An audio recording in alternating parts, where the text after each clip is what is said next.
what Donald Trump did was use eminent domain to try to take the property of an elderly woman on the Strip in Atlantic City. That is not public purpose. That is downright wrong. And here's the problem with that. All right, okay. The problem was it was to tear down. It was to Jeb tear wants down. to be. He wants to be a tough guy. He wants to be a tough guy It was tonight. to tear down I didn't the take house, the property. and the net result was you tried. I didn't and take you the lost property. in the court. The woman ultimately didn't want to do that.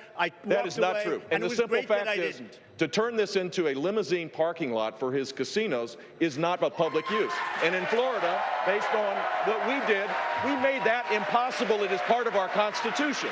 That's the better approach. That is the conservative approach. Mr. Trump, take 30 seconds. Let me just, he wants to be a tough guy. A lot of times, you'll have, and it doesn't work very well with How tough is it to take property from an elderly woman? Let me talk. Quiet. How tough is it? A lot of times,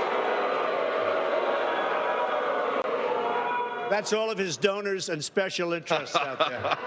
So, that's what it is. That's what, and by the way, let me just tell you, we needed tickets. You can't get them. You know who has the tickets for the, I'm talking about to the television audience? Donors, special interests, the people that are putting up the money. So it is. The RNC told us we have all donors in the audience, and the reason they're not loving me,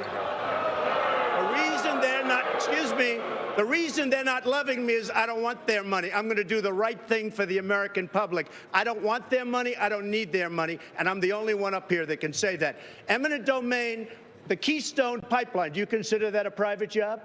I consider it a public use. No, let me ask you, Jeb. Do you consider the Keystone Pipeline private? Is it public or private? It's a public use. Oh, really? A public use? No, Yeah. It's a private job. It's a public use. It's a private job. Established by the courts, federal, state You courts. wouldn't have the Keystone Pipeline that you want so badly without eminent domain. All right, gentlemen, You wouldn't have massive, excuse me, Josh, you wouldn't have massive factories without eminent domain. Gentlemen,